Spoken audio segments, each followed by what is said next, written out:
This CD provides an overview of the core concepts of Vectorworks. We'll examine the organizing principles, interface, and major program elements in enough detail to get you started in the program. As you start to use this CD, take a moment to set up your Vectorworks screen to look like this one, so that it's easier for you to follow along. A workspace is the arrangement of tools, commands, and keyboard shortcuts unique to each Vectorworks product.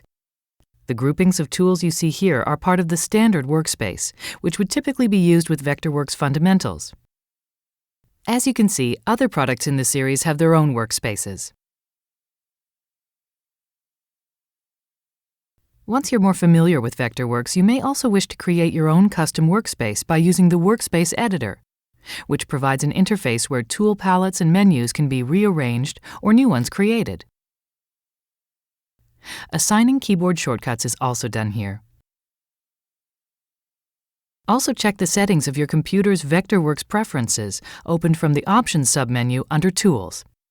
If you've just installed the program, we recommend that you change a few of the default settings here in the Edit tab, so the behavior of your copy of Vectorworks will match what you see throughout this CD.